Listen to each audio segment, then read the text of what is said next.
If it's available, it doesn't mean that that supply chain is reliable. They both lost competences and engineering capabilities to actually produce something that is essentially invaluable for their economies. It's either you're geologically blessed or not.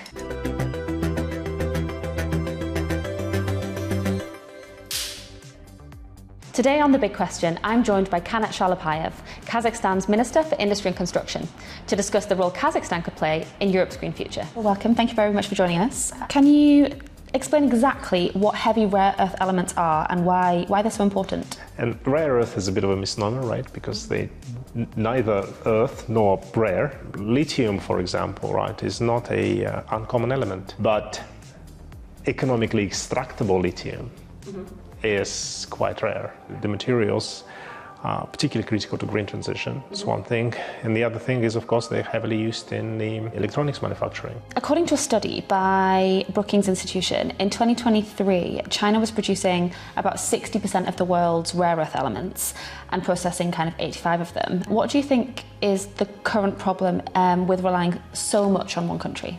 We very often confuse availability with reliability. If it's available, it doesn't mean that supply chain is reliable. And therefore, a lot of people talk right now about friendshoring, about making sure that the security of supply is more relevant than the price or its availability. In many cases, when some of the countries have chosen to basically shift their manufacturing to various locations, they both lost competences and engineering capabilities to actually produce something that is essentially invaluable for their economies. It's a decade-long process that led to the situation where resources became very heavily concentrated in very specific locations, and then processing capacity became very heavily concentrated. And I think in this case, it's not just about competition, it's also offering a reliable and secure supply of critical elements.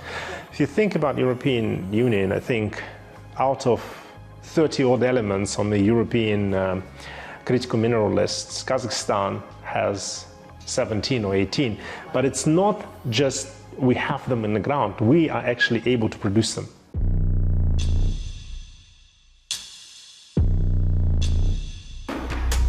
So thinking on the kind of green transition and electric vehicles, for example, you know, the metals that go into those, what's kind of the current output abilities of Kazakhstan and what could the output become in the future? It's a very, very complicated question, to be honest, because if you think about it, solving the electric vehicle battery problem, it's a spectrum of solutions. It's not like this one prevailing technology. Like internal combustion engine, it is obviously some engineering improvements, but underlying technology is fundamentally the same. Now, if you think about the battery composition, so there is obviously LNMC battery, which is lithium, nickel, manganese and cobalt. It's one of the kind of major technologies right now out there.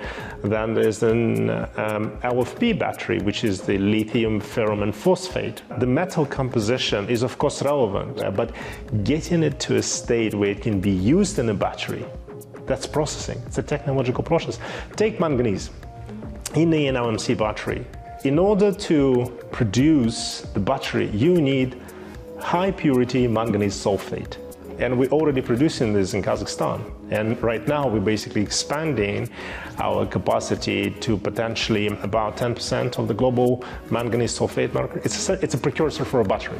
So it's what goes into the cathode of a lithium battery. And the same, for example, phosphates. Kazakhstan is blessed with one of the largest phosphate deposits in Eurasia.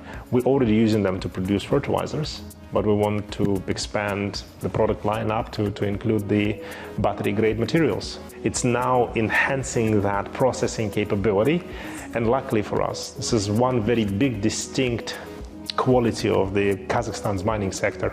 If you go to an average mining company anywhere and around the globe, what you find, you'd probably find a material expatriate population that's operating those mining sites globally, not in Kazakhstan. 99% of our workforce is actually our local people.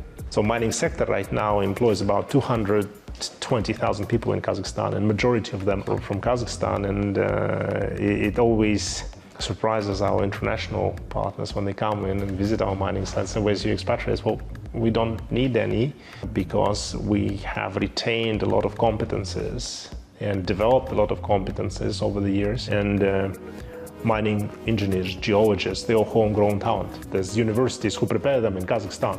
And that human capital base enables a lot of companies start operating a lot quicker. You know, as you kind of look to grow this sector further in the future, what kind of could this do for the citizens of Kazakhstan? What could it add to the country's GDP? Look, I think if you think about Kazakhstan, we're about $270 billion economy right now, and we're growing relatively fast. Last year we grew about 5.1%. And this year so far, it's 3.7% of GDP growth, and we're hoping to get even higher at the end of the year. And the mining sector have been contributing always to between about 12 to 15% of GDP. And I think that contribution can grow. Kazakhstan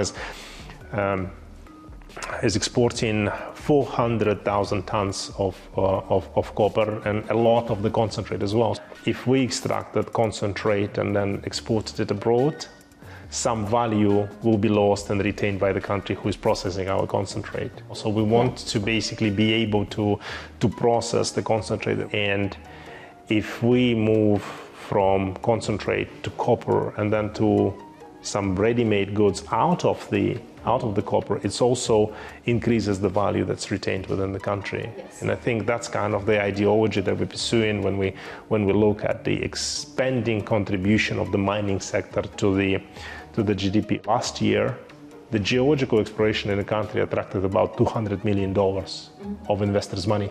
When we open a mining site, it can bring workplaces to the areas where it is very difficult to create jobs.